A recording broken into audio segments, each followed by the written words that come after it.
오늘 설 명절 지났는데 여러분들 설 때 선물도 주시기도 하고 받기도 하셨죠.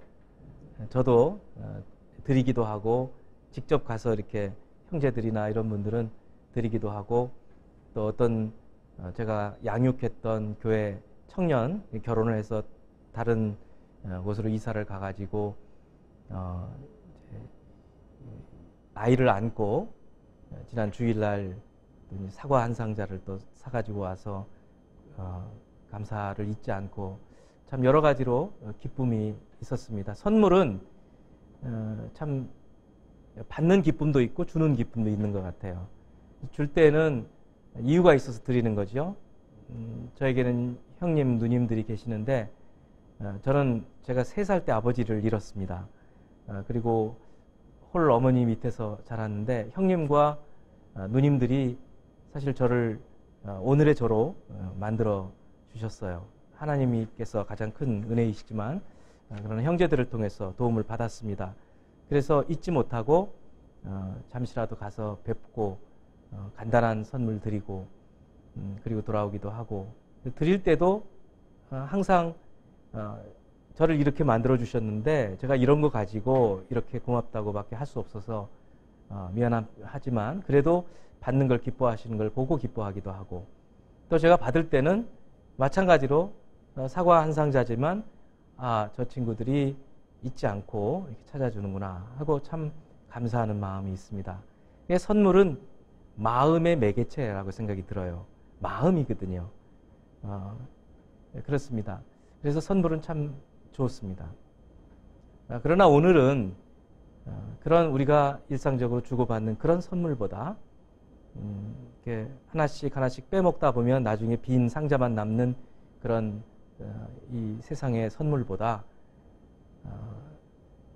끊이지 않게 솟구치는 샘물과 같은, 그 샘과 같은 선물을 우리에게 주시는 그 하나님의 선물에 대해서 말씀을 같이 나누고 싶습니다.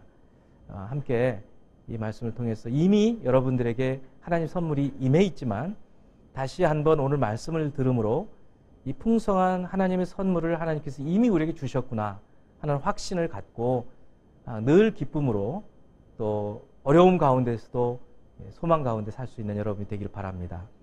오늘 말씀 사도행전 10장 맨 마지막 부분이거든요. 사도행전 10장은 여러분 꼭 기억하셔야 될 말씀입니다. 사도행전 10장은 고넬료의 이야기입니다. 11장은 이 10장의 이야기의 후속타입니다. 그래서 사도행전 가운데쯤에 있는 이 사도행전 10장이 위치하고 있는 아주 중요한 의미들이 있습니다. 왜 그런가 하면 고넬료가 없으면 우리가 없습니다. 그 무슨 말씀이냐면 고넬료는 복음이 들어간, 예수 그리스도의 복음이 들어간 최초의 이방인입니다. 이전까지는 오직 성령이 너에게 임하시면 너희가 권능을 받고 예루살렘, 온 유대, 사마리아, 사실 사마리아까지는 이스라엘이라고 볼 수 있습니다. 지금까지 복음이 사도행전 2장의 오순절 성령 강림으로 핵폭탄과 같은 강력한 하나님의 능력이 임해서 복음이 전파되기 시작을 합니다. 마치 연못에 돌을 던지면 파장이 일어나듯이 파장이 일어나겠죠. 예루살렘, 온 유대, 사마리아. 사실 에티오피아의 간다게 여왕의 내시도 그 사람도 흑인이었지만은 분명히 유대인이었을 것입니다. 그래서 예배하러 왔다가 복음을 전해 듣고 가게 되고, 지금 현재의 이디오피아도 복음화율이 거의 60%입니다. 한 사람의 한 사람을 통한 하나님의 능력이 얼마나 크다는 것을 우리가 알 수 있는데, 그때까지도 사마리아까지도 사실은 유대인 혹은 이스라엘이었습니다. 그런데 이 사도행전 10장이 들어오면서 가이사라의 이탈리아 군대, 로마 군인이죠. 고넬료라고 하는 백부장, 이 사람이야말로 최초의 이방인인데 하나님께서 이 이방인에게 어떻게 복음을 전하시는가 하는 것이 이 사도행전 10장에 나와 있고, 그 맨 마지막 부분이 오늘 말씀을 우리가 묵상한 44절에서 48절인 것입니다.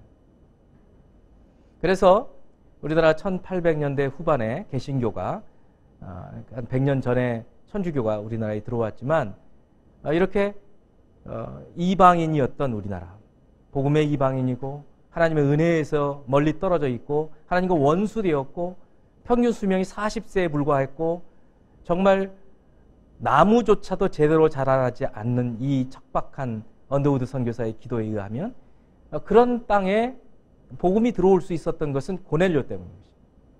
그래서 고넬료가 없으면 우리가 없습니다. 여러분, 그래서 고넬료, 코넬리우스라고 하는 이 사람에 대해서 깊이 묵상을 해봐요. 어떻게 해서 이 복음이 고넬료 이방인에게 전파될 수 있었는가? 이것이 그냥 쉽게 될 수 있었는 것인가? 아니다라는 것입니다. 베드로를 통해서 고넬료에게 복음이 전파되지만 전파된 이후에도 문제가 생겼습니다. 이거는 예루살렘 교회에 문제가 생겼습니다. 베드로를 향해서 네가 어떻게 이방인들하고 같이 밥을 먹을 수 있고 같은 자리에 앉을 수 있느냐 하고 총회를 열어놓고 베드로를 공격하기 시작을 하고 거기에 대한 해설이 이제 11장에 나오는 것입니다. 오늘 본문의 말씀 시작을 이렇게 시작하고 있습니다. 베드로가 이 말을 할 때에 그러면 여러분 이 말이 무슨 말인지 모르죠. 그래서 우리가 그 앞부분을 봐야 되는 것입니다. 베드로는 사실은 고넬료에게 가고 싶지 않았습니다. 고넬료랑 이 이방인들하고 같이 자리를 하고 심지어 음식을 먹고 며칠 더 있다 가시지요 하고 맨 마지막 절에 나오는데 같이 잠을 자고 이럴 수가 없었습니다. 그런데 이 베드로가 흩어져 있는 그리스도인들에게 신방을 갔습니다. 요빠에 갔습니다. 가서 죽었던 사람 다비다 같은 사람을 살렸어요. 그런데 거기서 기도하고 있었는데 기도처에서 기도하고 있었는데 환상이 보였습니다. 여러분 잘 아는 그릇에 보자기 같은 거로 쌓여서 짐승들이 그 속에 담겨져 있고 이것이 하늘에서 내려왔다가 이것을 잡아먹어라. 그랬더니 베드로가 이거 더러운 것입니다. 제가 속된 것을 이제까지 먹어본 적이 없습니다. 안 됩니다. 하나님께서 내가 깨끗하게 한 것을 더럽다고 속되다고 하지 마라. 이런 일이 3번 있었던 후에 베드로가 궁금하게 생각을 했던 그 이야기를 아실 것입니다. 우리는 이 이야기를 먹는 음식 얘기로 생각하시면 안 됩니다. 여러분 돼지고기 먹습니까? 먹습니다. 구약의 레위기에서는 돼지고기 먹으면 안 되게 되어 있는데 어떻게 먹을 수 있습니까? 그럼 이 얘기를 할 때가 있습니다. 여기는 그 음식 얘기가 아닙니다. 여기서 이 음식은 사실 우리가 먹는 그 음식이 아니라 더러운 이방인들을 두고 얘기하는 것입니다. 잡아 먹으라. 하나님께서 그렇게 말씀하시니까 베드로가 어쩔 수 없이 이제 수긍을 하지만 그래도 궁금하고 생각하고 있었을 때에 마침 자기 집에 문을 두드리는 사람이 있었어요. 근데 그 사람들이 보니까 누구한테서 왔느냐면 고넬료로부터 왔어요. 근데 고넬료는 한편 하나님의 천사가 고넬료에게 나타났어요. 그래서 지금 요빠에 가죽으로 물건을 만드는 그 시몬이라고 하는 사람 집에 지금 시몬 베드로가 와 있다. 그 사람을 청해서 너희 집에 와서 말씀을 들어라 하는 그런 환상을 받았어요. 고넬료는요 유대인 못지않은 그런 유대교에 정통하고 있었습니다. 당시에 하나님을 경외했었습니다. 기도하는 사람이었고 구제하는 사람이었습니다. 그래서 주변에 있는 유대인들이 칭송이 자자했어요. 그런 고넬료에게 여러분 생각해 보십시오. 그런 고넬료에게 예수 그리스도가 필요합니까? 보세요. 하나님을 경외합니다. 기도합니다.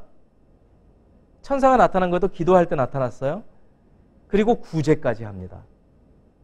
여러분 그런 사람에게 예수 복음이 필요하냐 이거예요. 여러분 대답이 무엇입니까? 우리는 이 사람이 착하면 되죠. 또 이 하나님을 믿으면 되죠. 이렇게 생각하겠지만은 바로 그런 고넬료에게도 예수 복음이 필요하기 때문에 오늘 하나님께서는 천사를 보내서 베드로를 청하게 하는 것입니다. 혹시 여러분 가운데 난 이 정도 살면 돼 라고 생각하는 사람이 있습니까? 아닙니다.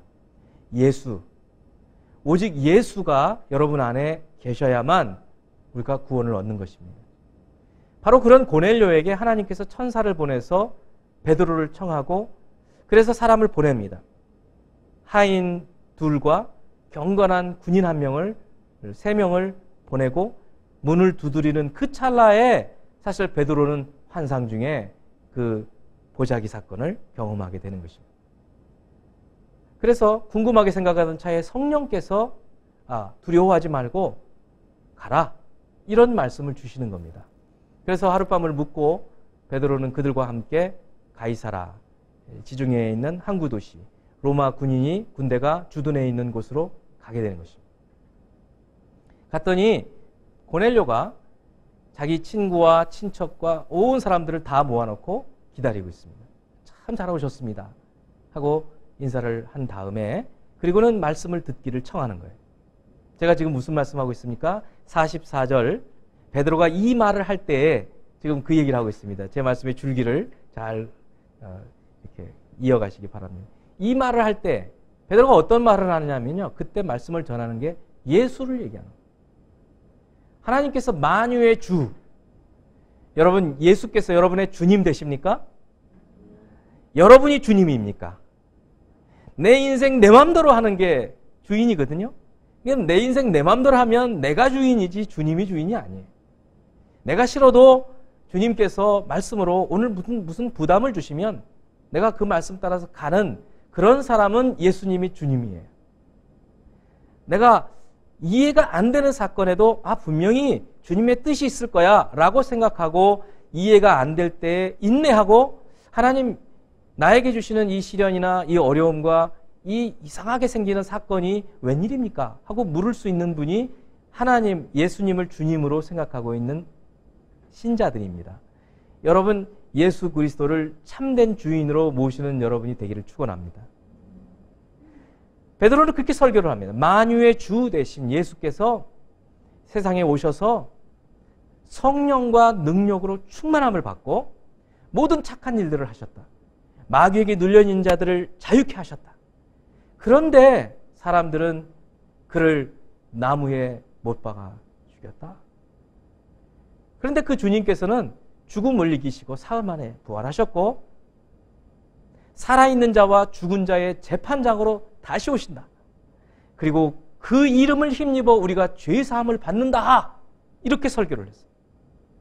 여러분, 제가 지금 금방 얘기한 예수 그리스도에 대한 요약에 대해서 다 받아들이시지요? 예수님은 만유의 주님이십니다. 예수님은 여러분의 주님이십니다. 예수의 이름을 힘입어 우리 죄사함을 받습니다. 예수님은 다시 오셔서 산자와 죽은 자를 심판하러 오시는 심판자로 다시 오십니다. 그렇게 믿으시지요? 우린 다 믿고 있습니다. 복된 거예요. 이미 하나님의 은혜, 예수의 복음을 받은 사람들입니다. 그런데 지금 고넬료에게는 사도 베드로가 이 말씀을 전할 때, 베드로가 이 말을 할 때에 그랬습니다. 그래서 하나님의 선물은 무엇인가? 예수 복음입니다. 여러분은 예수 복음을 받으셨습니다. 그러시지요? 그러면 이미 이 하나님의 선물을 받은 분들입니다. 그러니까 마음에 기쁨이 있어야 돼요. 그리고 이걸 기억해야 돼요. 항상 기억을 해야 합니다. 나는 이미 하나님의 놀라운 선물을 받은 사람들이다. 제가 조금 여유가 있는 동안에 최근에 책들을 좀 많이 보고 있습니다. 세종대왕, 요즘에 그 뿌나라고 있었죠, 드라마. 참 재미있게 저도 봤는데, 세종대왕이라고 지금 우리나라에 출판된 소설 중에서 박종화라고, 제하고 이름이 똑같아요.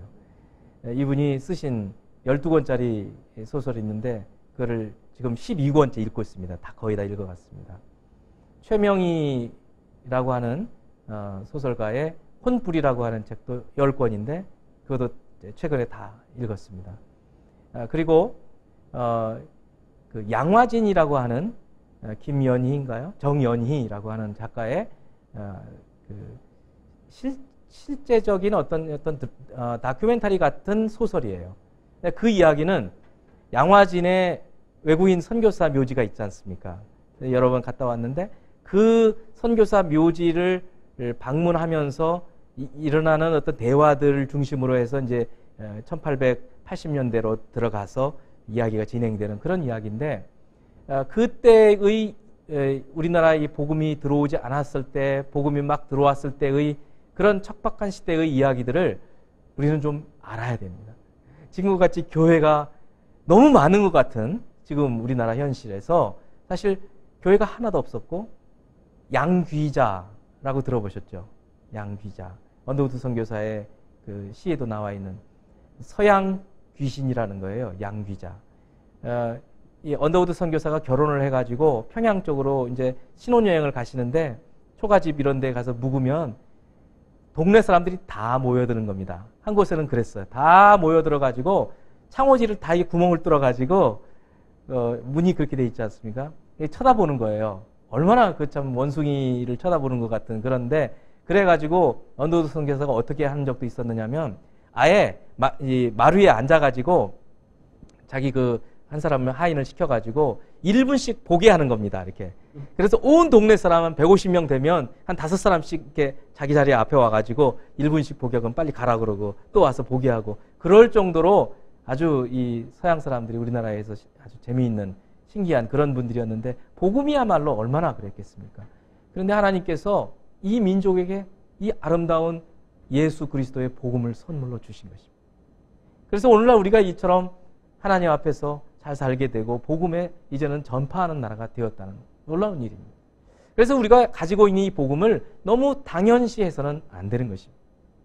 오늘 한번 다시 여러분 생각하실 때, 야, 나에게 이 복음이 있다는 것이 얼마나 감사한 일인가, 하나님의 선물이구나 생각할 수 있는 여러분이 되기를 바랍니다. 두 번째로, 베드로가 이 말을 할 때 성령이 모든 말씀 듣는 사람들, 그러니까 하나님의 선물은 예수 복음, 이 말, 예수 복음과 함께 임하지만 예수 복음을 듣는 사람들에게 온다는 거예요. 그러니까 말씀은 어떻게 믿음으로 오는가? 로마서 10장 10절에 있는 말씀과 같이 말씀을 들을 때 믿음이 생기거든요. 그러니까 CLTV는 하나님의 기관입니다. 하나님의 능력이에요. 능력이란 말의 히브리어의 원래 뜻은 하나님의 손입니다. 예수님께서 바리새인들이 예수님께서 귀신을 쫓아내고 모든 능력을 행하시자 귀신의 왕 바알세불을 힘입어서 저렇게 한다라고 비난했을 때 성령에 대한 말씀을 하면서 내가 성령을 힘입어서 권능을 행하면 하나님의 손이 이미 너희와 함께 있느니라, 이렇게 말씀했습니다. 그렇기 때문에 이 복음을 전하는, 복음을 이렇게 전하는 매체가 되는, 통로가 되는 CLTV는 하나님의 손으로 사용되는 것입니다. 그렇습니다. 여러분, 그 칼빈 선생님 같은 경우는 목사를 하나님의 입이라고 표현을 했어요. 그래서 사실 목사들은 굉장히 두려운 존재들입니다. 저희 스스로도 그렇고 말씀을 듣는 사람들도 그래야 됩니다. 하나님께서 목사를 통해서 말씀하시는 거예요. 꼭 목사만은 아니겠지만은, 그러나 이 CLTV 자체가 하나님께서 사용하시는 기관이 돼, 하나님의 손이 되는 것입니다. 이 말씀을 듣고 방송을 통해서 듣고 어떤 사람이 어떻게 깨어지고 어떻게 은혜를 받을지 우리는 모르지만 하나님께서 쓰시는 것입니다. 오늘 말씀을, 베드로가 이 말을 할 때 성령이 모든 말씀 듣는 사람들에게 내려오셨다. 하나님의 선물, 성령이십니다. 오늘 여기서는 하나님의 선물은 성령이세요. 하나님의 선물은 믿음도 됩니다. 에베소 2장 7절 8절 말씀에 있는 것처럼 믿음은 하나님의 선물이에요. 우리에게서 난 것이 아니에요. 그래서 자랑할 수가 없어요. 우리의 행위가 아니에요. 여러분 안에 믿음이 있다는 것은 이미 하나님의 선물을 받은 것이에요. 그러나 세상에서 가장 좋은 선물을 제가 오늘 여러분에게 소개해드리고, 이미 받은 여러분들은 이 좋은 선물을 소중하게 간직하는 여러분이 되기를 바라요. 예수님께서 누가복음에서 구하라, 찾으라, 두드리라 말씀하십니다. 산상설교의 마태복음에서도 똑같이 말씀하십니다. 산상설교 마태복음 5장에서는 그런 말씀이 없지만 누가복음에서는 구하라, 찾으라, 두드리라. 자식이 좋은 것을 구할 때 악한 것을 줄 아비가 어디 있느냐? 하물며 너희 천부께서 무엇을 주시지 않겠느냐? 성령을 주시지 않겠느냐? 여러분, 우리가 두드리고 찾고 구하고 삼중적으로 계속해서 하나님 앞에 간구할 세상의 가장 좋은 선물은 보혜사 성령이십니다. 그래서 예수님께서 세상을 떠나실 때 요한복음 14장에 16장에 모두 14장에 16장은 성령에 대한 말씀이 너무 많이 나와 있습니다. 가장 중요한 순간 그렇게 많은 말씀을 성령에 대해서 말씀하실 때 내가 너희를 떠나는 것이 너희에게 더 유익이다. 왜 그러냐면 내가 떠나지 않으면 또 다른 보혜사 성령이 너희에게 오시지 않기 때문에 그렇다. 그가 오면 너희가 내 일을 하는데 나보다 더 큰 일도 할 것이다. 사실 예수님께서는 지리적으로는 팔레스타인, 시간적으로는 AD, BC 한 4년이나 AD 한 30년 이 사이에서만 활동하셨어요. 예수님께서 몸을 입으시고 활동하신 기간은 그때인 것입니다. 그러니까 사실은 그 이후에는 제자들을 통해서 사람들을 통해서 하시지만 사실은 사람이 한 것이 아니라 성령께서 하신 것입니다. 사도행전은 별명이 뭡니까? 성령행전. 사실 그래요. 사도들이 하는 모든 일들마다 성령이 함께 하십니다. 베드로가 요한과 함께 성전에 올라갈 때 나면서부터 걷지 못하는 사람을 만났어요. 그 사람의 손을 잡아서 일어나 걸어라. 이거를 누가 할 수 있었겠습니까? 베드로 안에 계셨던 성령께서 강력하게 역사하신 것입니다. 마음속에 확신을 주신 것입니다. 이 사람이 믿음이 있다. 그러면 내가 나사렛 예수의 이름으로 명하노니 일어나 걸어라. 이것은 성령이 하신 일인 것입니다. 오늘날 모든 목사와 선교사들이 그리고 사역자들이 어떻게 사역하는가? 성령으로 사역하는 것입니다. 오직 성령이 너에게 임하시면 너희가 권능을 받고 땅 끝까지 내 증인 되리라. 그래서 CLTV가 이 하나님의 가장 좋은 선물인 이 성령에 충만한 기관이 되기를 축원합니다. 그리고 CLTV를 통해서 방송되고 송출되어지는 모든 메시지들이 이 하나님의 가장 좋은 성령의 선물, 하나님의 선물인 이 성령이 충만해서 증거되기를 축원합니다. 핀란드에 어떤 왕이 있었습니다. 이 왕은 아주 덕스럽게 통치를 해서 백성들이 아주 행복하게 살았습니다. 그런데 왕에게도 근심거리가 있었는데 자기를 이어서 왕이 될 왕자가 없었고 오직 공주만 있었습니다. 그래서 이 핀란드 왕은 공주에게 결혼을 시켜서 사위를 얻어서 그 사위로 하여금 왕을 이어가게 작정을 하고 공주의 남편이 될 사위를 이제 얻으려고 사람들에게 알렸습니다. 많은 사람들이 몰려들었습니다. 수천 명의 젊은이들이 몰려들었습니다. 그래서 테스트를 했습니다. 첫 번째는 말타기와 활쏘기, 무예를 테스트를 했습니다. 많은 청년들이 거기서 낙오를 하고 한 20여 명 정도만 합격을 했습니다. 두 번째는 지혜 테스트입니다. 그래서 20여 명 되는 그런 사람들을 이제 지혜를 테스트하기 위해서 이 왕이 준 그 문제는 뭐였느냐면 높은 하늘과 이 땅을 이을 수 있는 그런 큰 거대한 나무, 그리고 옆으로는 사람과 사람들을 연결해 줄 수 있는 그런 길이가 긴 나무를 찾아오는 사람에게 내가 공주의 남편이 되고 왕이 되게 하는 그런 특권을 주겠노라. 이렇게 시험 문제를 냈습니다. 그래서 20여 명의 청년들이 곳곳에 흩어져서 나무를 찾기 시작을 했는데 핀란드가 아무리 나무가 좋은 나라라 하더라도 그렇게 큰 하늘을 땅과 이을 수 있는 큰 나무 그리고 옆에 있는 사람들을 전부 연결해 줄 수 있는 나무들을 구하는 것은 쉽지 않았습니다. 그 중에 존 페로라고 하는 청년이 있었습니다. 이 청년도 여러 곳을 다녀봤지만 도무지 구할 수가 없었어요. 하루는 교회에 들어갔습니다. 교회에 들어가서 기도를 했어요. 하나님 아버지, 제가 이 나라의 왕이 되어서 백성들을 잘 지도할 수 있는 그러한 통치자가 되기를 원합니다. 이렇게 기도를 했습니다. 그리고 기도를 다 한 후에 예배당에서 나오다가 힐끗 뒤를 돌아보게 되었습니다. 그때 그 예배당에 걸려있는 나무 십자가를 발견한 것입니다. 아, 저거다. 하나님과 하늘과 땅을 이어주는 가로목, 그리고 사람과 사람을 연결해주는 나무. 바로 나무 십자가다. 그리고는 왕에게 달려가서 제가 그 나무를 찾았습니다. 바로 십자가입니다. 핀란드 왕은 그 존 페로를 사위로 삼고 왕으로 삼았다는 그런 이야기를 제가 들은 적이 있습니다. 그렇습니다. 오직 예수 그리스도, 그 예수 그리스도가 우리에게 가장 큰 선물이 되는 것입니다.